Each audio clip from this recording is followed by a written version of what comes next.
Mainit daw sa usapan ngayon ang tila may pagtalikod ni unang ginang Liza Tarasmag sa kanyang asawa na si Pangulong Coting Jr. matapos pumutok ang balita na posible siya ay tumistigo laban sa Pangulo. Ayon sa ilang malapit na kaibigan at kapamilya, nais umano ni First Lady Liza na ilayo ang kanyang pangalan at dignidad mula sa mga isyu na di umano'y katiwalian na kinakasangkutan ni Pangulong Coting upang mapanatili ang integridad ng kanilang pamilya. Kasama sa mga inuulat na posibilidad na magsampa ng hiwalay na testimonya si unang ginang Liza Tarasmag kaugnay sa umano'y mga irregularidad sa gobyerno. Ayon sa ilang mapagkakatiwalaang sources, lumalabas na mahigpit na pinaninindigan ni Liza Tarasmag sa isyu ng transparency at accountability.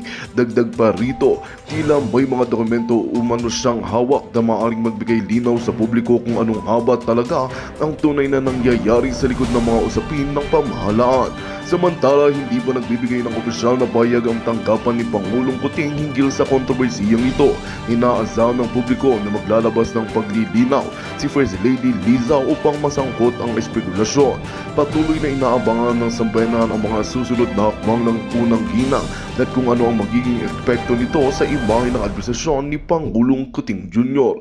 At yan nga ang balitang ating pagkakatutukan. Ngunit bago ang lahat, siguraduhin mag-subscribe at i-hit ang notification bell para sa patuloy na pagtutok sa mga silip ng bagong balita sa tunay na boses ng masa.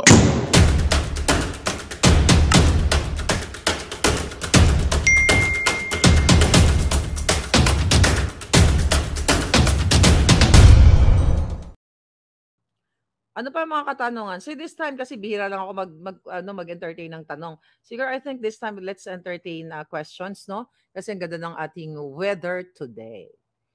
All right. Maricor, how are you? Yeah. Okay. Yes, I'm good boy. Tama, di ba? Hindi wala tayong panalo.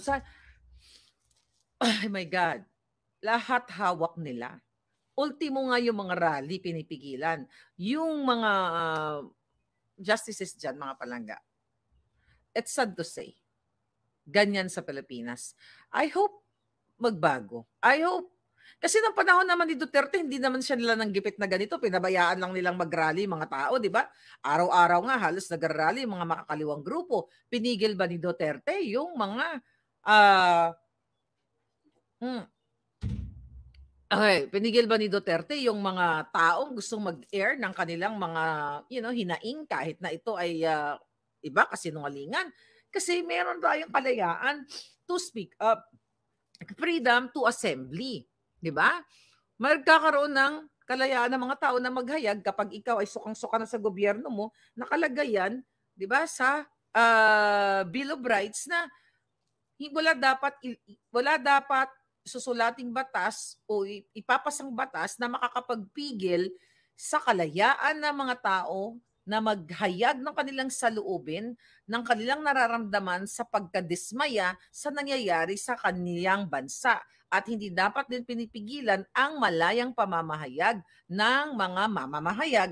Pero tignan mo yung mga mamahayag ninyo, di ba? Yung mga journalist ninyo, tahimik. They're not tahimik. Puro pabango kay Coting kasi takot silang magurgur o ang kanilang intensyon is negosyo lang. Alright? Ano pa mga katanungan? Kasi hindi masyadong intense ngayon dahil cute-cute lang nga eh. Okay. Tunay na cute. Okay. Hayop talaga, national problem talaga si Liza. Okay? Yes. Laging chop yung live ko. Oo nga, marami nag-message sa akin. So yun yung sinasabi ko sa inyo na mayroon silang signal jammer. Ginagawa nila yan.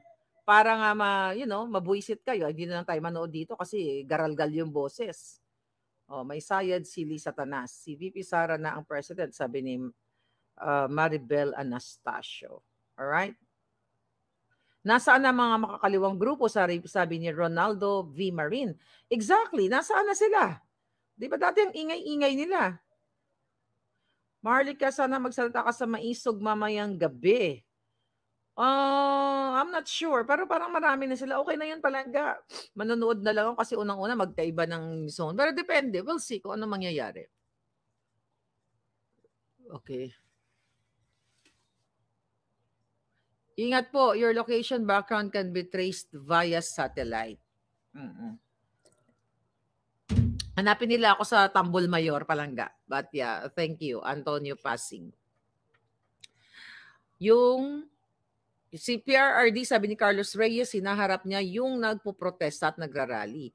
Ayun na nga. At saka, hindi man perfect ang naging ano ni Pangulong Duterte. May mga kawatan din ng panahon na yun.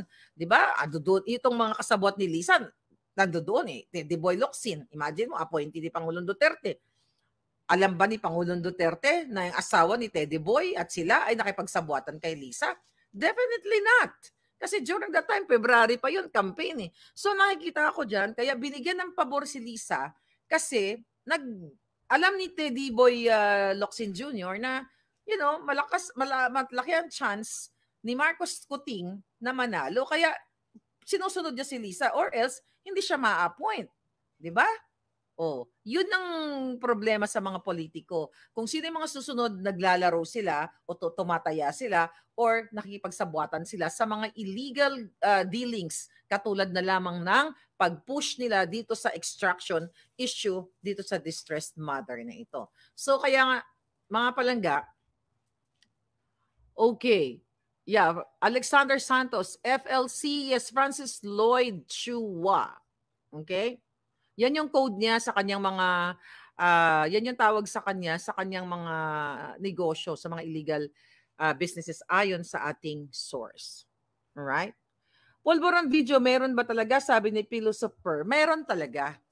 Okay? Meron talagang pulburon video. Pero kung kailan ipi-play, sabi ko nga sa inyo, kung ako lang ang masusunod, kung ako lang ang tatanungin niyo, lahat pinlay ko na ng bonggang-bongga. Lahat i-play na natin para itodo na natin. Pero hindi naman ako ang decision maker noon eh. Even yung mga iyakan ng mga bata na in-extract nila, na maririnig nila, that is 5-minute, I said 5-minute, well, ipapakita natin sa inyo yon. Okay, i-discuss, i-ano ko sa inyo, i-visualize ninyo kung ano yung iyakan ng mga bata.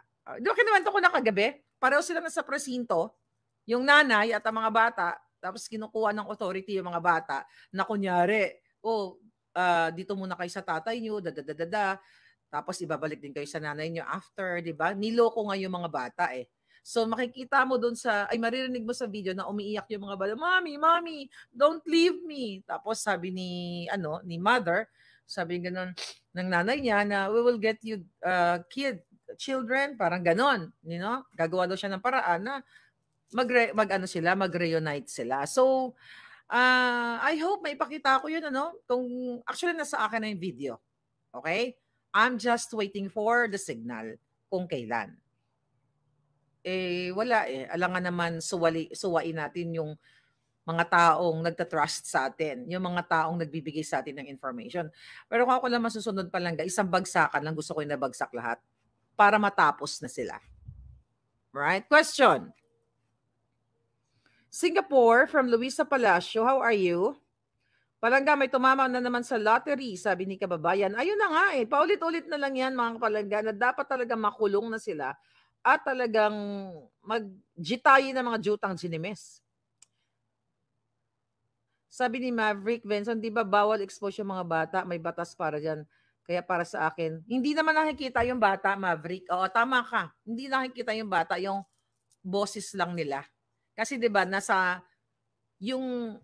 habang nagko-conversate sila nung mother, nag-usap ng ganyan, bini-video nung mother, video instead of recording, bini-video niya habang sila ay nag-uusap. Pero nakikita lang is floor, wala, even yung mukha ng mother hindi nakikita.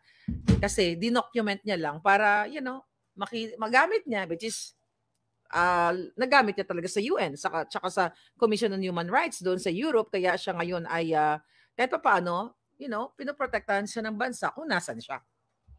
Alright? Marites Ortiz, thank you so much.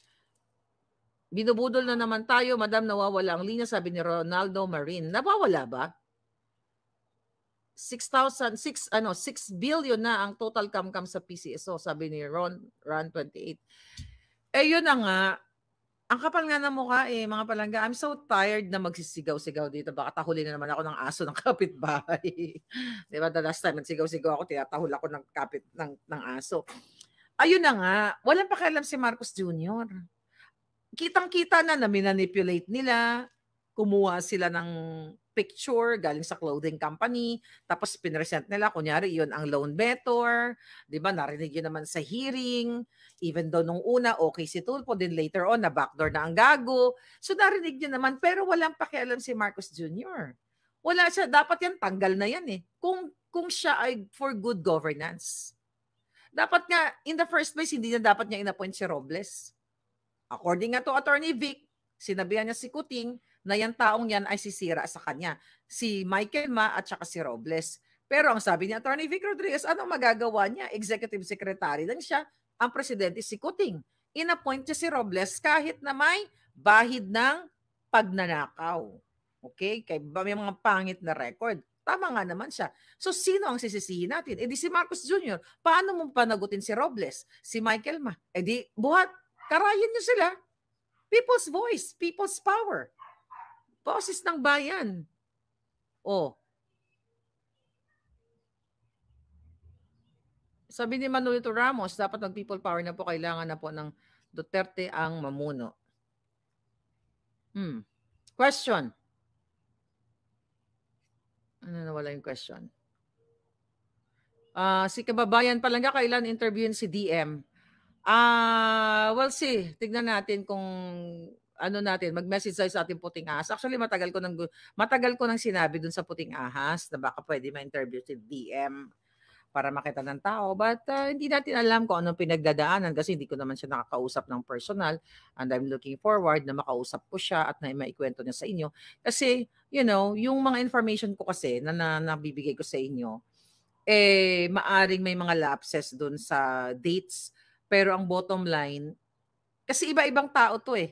Iba-ibang taong nagbibigay sa atin ng information. Ang pinaka-legit or accurate information na pwedeng magbigay sa atin ay yung mga biktima. Yung distressed mother, kasi siya yung nakaranas. Di ba? So tama ka, Palangga. So looking forward na ma-interview natin siya. Sabi na, ito good question. Sabi ni RD Boy, Ma'am Maharlika, sana ma-interview mo si PIDEA agent. Well, kapag nakaano na siya, na dinig na siya sa Senado, I think, pwede tayong kontakin siya para magpa-interview din siya. Exciting din yon para ma-interview siya natin sa channel na ito. So abangan natin, April 30, then after that, after niyang lumabas sa Senate, but we have to pray sa kanya dahil nga tina-target din siya. Maraming paikot-ikot sa kanyang village according to our source na mukhang may planong gurgurin itong si PIDEA agent na pumirma doon sa authority to operate at pre-op noong March 10 of 2012. Kasi kung meron mang tao ang pwedeng magsabi kung AI yung dokumento at kung ano yung mga pangyayari, yung investigating agent. And let's look forward na ma-interview natin siya as soon as possible. Okay? So, balaan din natin si Marcos Jr., si Lisa, si Tambaloslos, lahat sila, si Lasso, na wag niyong gugurgurin ang PIDEA agent. Kasi may nakarating sa atin na, yun nga, may umaaligid. So, bakit umaaligid sila? Ano yun? Ba't sila umaaligid? Para what? Magiging friends? Diba? Mag-offer ng friendship o mag-gugurgur. Kaya kailangan natin i-echo ito. Kailangan mag-comment din kayo sa mga sa PIDEA Facebook page, kay Lalis, kay Satanas, kay Kuting, na huwag niyong gurgurin si PIDEA agent. Huwag niyong gurgurin si distressed mother. Kasi kahit na sa ibang bansa, syempre trillions of money, pesos, mga Palangga. Pwede sila talagang, hindi pwede. Ako nga, di ba? Nag-hire na nga sila ng private investigator daw nila, pero private gurgur, panggugurgur. Ba't di tayo pasisindak sa mga ito? Bakit? Immortal ba sila? Sila lang ba ang may kamay? Sila lang ba ang pwedeng magbang-bang-bang? Hindi lang sila. Hindi, di ba, may pera man sila, mga Palangga. Kaya huwag kayong matakot. Pareho lang tayo may mga kamay. Una-unahan lang ang buhay. Di ba? Pag nakita mo na sa danger ka, unahan mo na ng bonggang-bongga, gamitin mo na tong kamao mo o yung bang-bang-bang mo o whatever na meron kang power sa kamay mo. Hindi kayo pwedeng kayo lang. Hindi kayo immortal. Putang ina, kahit ano pa na mafia ang anuhin ninyo, i-hire ninyo, Lisa. Hindi namin kayo uurungan sa ngalan ng katotohanan. Kahit pabit-bit nyo yung mga high-powered bang-bang-bang ninyo, hindi kayo, wag kayong paksisiguro na kayo magwawagi. Tandaan nyo, may gahom ako. Di ba? May gahom tayo palangga. Yung magic wand ko, may gahom yon. Right? So question, next. Okay, sana po maipalabas na ang video para matuldukan na, sabi ni Tita San Pedro. Actually, yun din ang gusto ko palangga. I'm really gustong-gusto ko. Believe me. Sabi ko, gusto ko ilabas na isang bagsakan para bumagsak na silang lahat eh. Yeah. Pero hindi ako masusunod palangga eh. Okay. Sabi ni Manfred, this is good idea palangga. Sabi mo, interviewin nyo si PIDEA agent privately and secret bago pa siya humarap sa Senado. Oh, that's a good idea, no? Bago siya magorgor. I hope hindi siya magorgor. Manfred, that's good idea. Sige, paano tayo? Magbigay tayo ng mensahe. Sige, let's do that. Well, mamaya ang puting ask natin, message natin. Okay? Next question.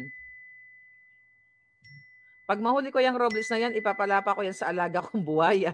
Sabi ni Verana, Live Studio TV, meron ka bang buwaya palangga? Yeah, oo. Gawin mo ng bopis.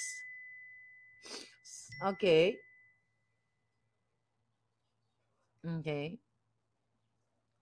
Sabi ni Carlos Reyes, Turkey is known for held for ransom and to kill someone by means of assassinations. Deals with international political personnel, sabi ni Carlos Reyes. Pero wala na yung distressed mother sa Turkey. Wala na siya doon. Nasa ibang bansa na siya, nasa Europa. Parts of, Okay. Watching from Winnipeg, Manitoba, Canada, si Adfatan. Alright? Palangga, may nabalita ba kung nasaan ang driver na nahuli sa Batangas? Di ba nag-ano sila? Nag-present sila ng mugshot, tapos walang name, tapos blurred yung mukha. Baka nasa Malacanang. Okay? Baka lumalafang din ng polvoron. Hindi natin alam. Kasi tinatapos, suportado ni Kuting yan. Lahat yan, ng mga, di ba si Sayarot nga, suportado nila lahat. Negosyo nila yan eh. Diyan sila kumikita ng pera. Maliban sa budget, inuubos sila pera nyo. Malamang baka nasa Malacanang. Sabi ni Nick Esparcia, kawawa naman PIDEA agent, ma'am, dapat kopkopi ng kampo ng mga Duterte ang nag-approve ng Witness Protection Program. I hope siguro naman the fact na sumulat sa Senate, he's ready. I mean, he's prepared kung ano man yung pinagandaan niya naman na siguro. Hindi naman siguro magsusulat yan sa PIDEA, sa Office of the President, Office of the Kuting, sa Senate and Congress. So, hindi niya pinagandaan. Sabi ni Jeffrey Julan, sana may interview mo si Ma'am Lenny. For sure may alam yan. Yung tahimik na nga, di ba? Ayan. Inconsistent din yung laban ni Lenny. Kaya pare-pareho lang sila. You know what? Kung nakikipaglaban ka, ang ingay-ingay ni Lenny noon, di ba? Magnanakaw, diktador. Nga wino-workout ng Anitang Baluslos yan na gustong ipalit kay Inday Sara. Di ba I told you na drama-drama lang ginagawa ni Kuting na kunyari hindi niya tatanggalin si Inday Sara? Dahil bakit naman daw tatanggalin? Wala naman daw ginagawang, walang reason kung bakit tanggalin. So bina-backdoor, actually, lingid sa inyong kaalaman, I told you already, na si Tambaluslos ay nililigawan nila si Lenny para lalong asarin si Inday. Yun yung hagupit nila kay Inday Sara. Yun ang pagtatraidor nila. Mawalang utang na loob nga. So, wala, di ba? Delima, ang ingay niyan dati. Diktador, mamamatay. Lahat ng masama, binato kay Marcos, Lenny, si Kiko, si Bam Aquino. Nasaan na yung mga yan? Mga anti-Marcos yan. Ano yun? All of a sudden, nagbago sila ng isip? Nang walang dahilan? Ako, hindi ko na sinuportahan ang mga Marcos sa kadahilan ng totoo palang ibinentang sa kanila ng mga dilawan. Sa kadahilan ng kasabot nila ang mga smuggler, sila mismo, sila ay mafia, sila ay lahat na. Kaya nag-stick ako sa alignment ko sa inyo, sa bayan. Wala akong pakialam kung anong apelyido man yan, Duterte, Marcos, Robredo, Aquino. Ang alignment natin para sa kabutihan ng Pilipinas. Kaya ako iniwan, hindi nila ako iniwanan ni Lisa. Ako ang nagbasura sa kanila. Na wala akong hiniging pabor sa mga yan. Wala akong hiniging pabor kahit 5 sa kanya. Nung nakita ko na inappoint si Robles, which is pareho pala kami ni Attorney Vic, even hindi pa kami magkakilala, kung kayo ay nakapalo sa akin ever since July of 2022, nasa Pilipinas pa lang ako. Binlag ko yan. Nasabi ko, ano ba tong kuting na to? Ano ba to hindi pa puting, ano ba to si BBM? Bakit inappoint niya yung magnanakaw? Katulad ni Robles na may bahid na. Pinagtanggol nga ni Taning yan, di ba? Oh, ni Taning Pinoy, pinagtanggol niya doon pa lang, nung July na yon. Kasi nga magkakasabwat sila. Kung ako ay sarado ang utak, o politika lang. Kasi nag-enjoy ako sa picture with Kuting, putang ina, with Lisa, yung mga ganyang kapambudol na message. Di sana hindi na ako pumalag. Inayaan ko siya mag-appoint siya ng mga kawatan, ng mga smuggler o sila mismo. Pero kasi ang alignment ko ay para sa katotohanan. Kasi pareho ninyo na nangarap din ako naging mabuti ang Pilipinas. Kasi nga napakaganda ng Pilipinas. Pero inuubos yung pera ninyo. Kaya patuloy tayong nagiging alila, di ba? Kayo naging alila sa ibang bayan. Na kung tutusin, yung iba sa inyo may mga malalawak na lupain sa Pilipinas. May mga agricultural farm, pero walang support ang gobyerno or wala kayong pera para magkaroon kayo ng magandang farm. Alam mo ba, napakasarap maging farmer? Pangarap ko maging farm girl, kaya nga outfit ko ngayon eh. Magpa-farm ako mamaya, di ba? Magwawalis lang no? So, pangarap. But seriously, simple lang ang pangarap ko sa buhay, maging farm girl. Kasi meron naman kaming konting kaperasong lupa sa Pilipinas kahit papaano na pwede ako magtanim ng mga kamote, mga, yung pag nag-ano ka na, pag nag-retire ka na. But, maybe, I'm still young. I have like what? 25 years para makapag-retire. Diba? Ng bonggang-bongga. I mean, retire, magiging farm girl. Maybe I will do early retirement. Okay? Pero hindi sa Pilipinas. Hanggat mafia ang nagpapatakbo sa Pilipinas, walang magre-retire sa Pilipinas. Believe me. Unless na ikaw ay merong mga goons or you're already established your business at hindi ka rin basta-basta magalaw. Pero actually, hindi basta-basta magalaw. Tingnan mo nga si Pangulong Duterte, dating presidente. Tignan mo nga si Governor Mamba, tignan mo si Governor Hubahib, tignan mo ang ginagawa. Mga governor, kung tutusin, may political power sila. How much more ikaw na OFW na uuwi? Tapos pag umuwi ka doon, bibili ka ng lupa. Tapos pag nalaman ni barangay o ni councilor o ng kongresista na pinag-interesan ang lupa mo, gagawan ka ng kwento, kakasuhan ka kung ano-anong kadyutahan. Sisirain ang mundo mo, sisirain ang buhay mo. Di ba ganun sa atin? Pag nakitang, ito galing ng Amerika, maraming pera ito, ano nga natin ito, kikilan nga natin ito, o extort natin to, gipitin natin yung lupa niya. Nang intention mo lang, yung motivation mo lang, or yung pangarap mo lang is mag-farming ka sa iyong 1 hektarya, 2 hektaryang lupa. Pero dahil bulok at mapang-api itong mga hinayupak na sa gobyernong ito, yung pinaghirapan mo for so many years sa Amerika o sa Europa o sa Japan, gigipitin ka lang ng mga jutang ginimang politiko. And that is sad sa Pilipinas. Kaya minsan kailangan marunong ka rin lumaban ng gurguran. You know what I mean? Wala. Kailangan mo i-defend ang sarili mo. Ang lagay ba, sila lang marunong manggurgor? Diba? Liz Vergara? Ang inihiling lang naman ng mga magsasaka ay maibaba ang presyo ng mga fertilizers kahit yun na lang magawa ng gobyerno. Yun na nga, paano naman may bababa yan, Liz? Kasabwat nga agricultural smuggling, sila. Verana Live Studio, di ba? Ako, mga kababayan, hindi ako nangarap ng sobrang daming pera.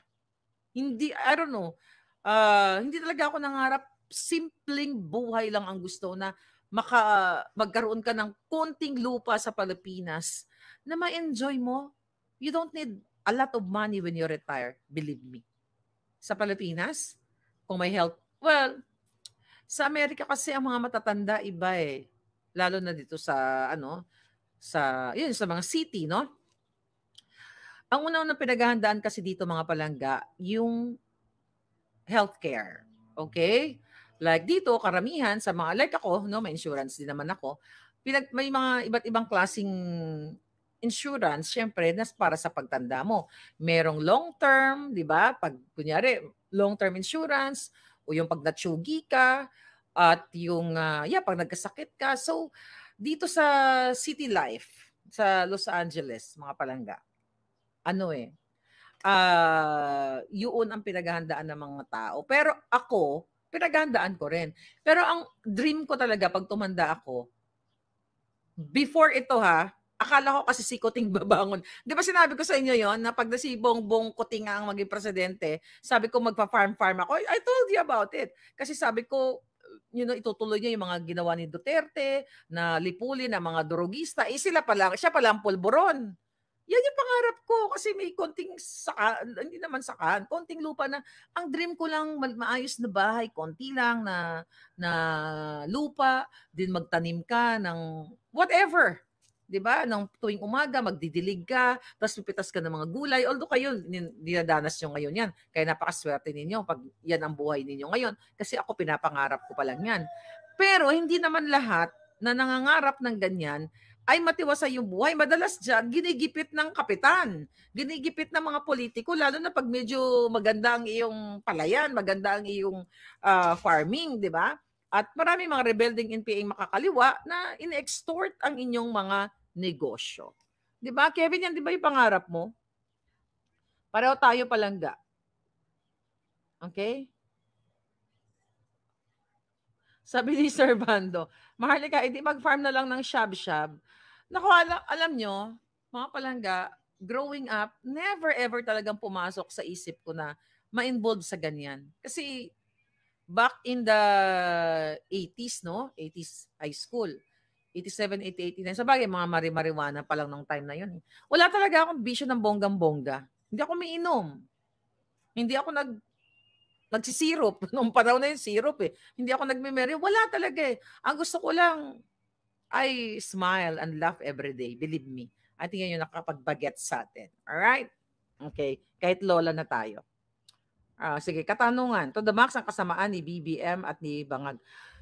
Yun nga, sabi ko, hindi ko ma-imagine ng mga jutang ginimes na to. Hindi pa ba sila sapat? Alam niyo, doon pa lang sa campaign money.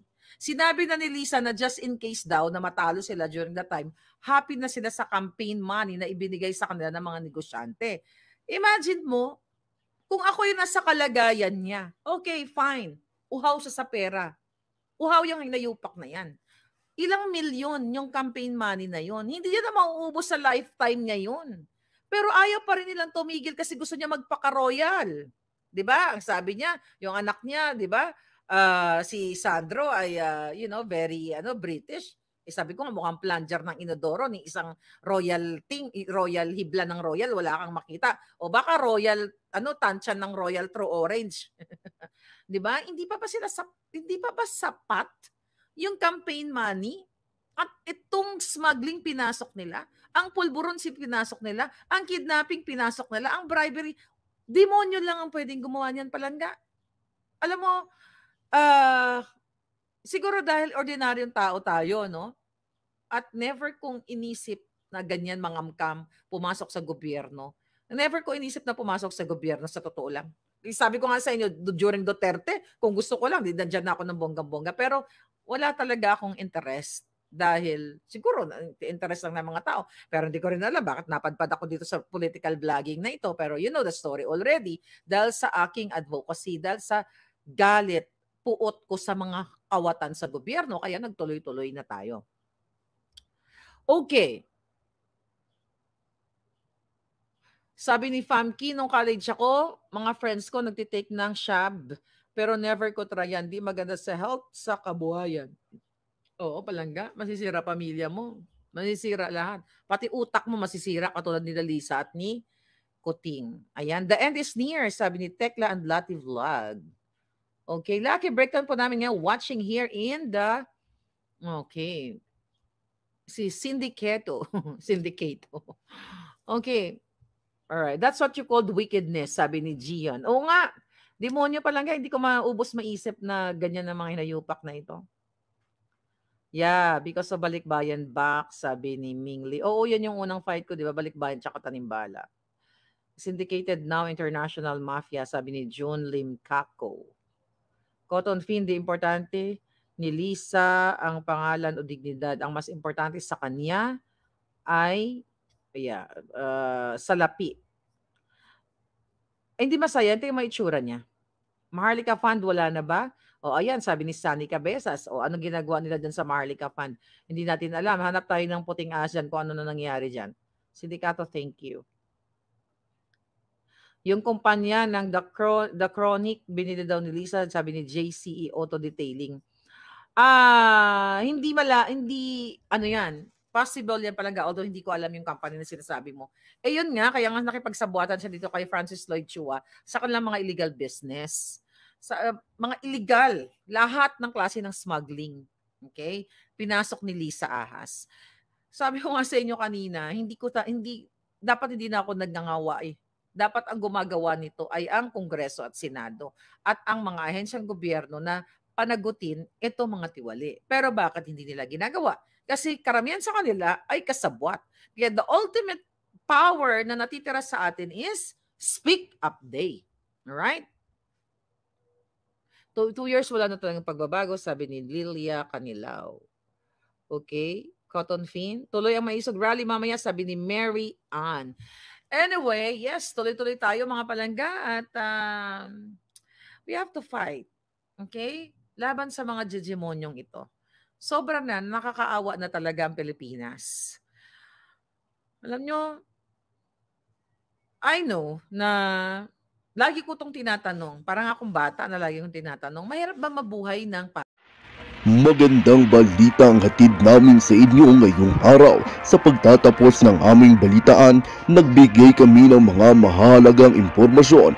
Maraming salamat sa pagtutok at pagsuporta sa aming programa. Huwag kalimutang manatili sa mga susunod na araw para sa mga bagong balita at mga kwento na dapat nating abangan.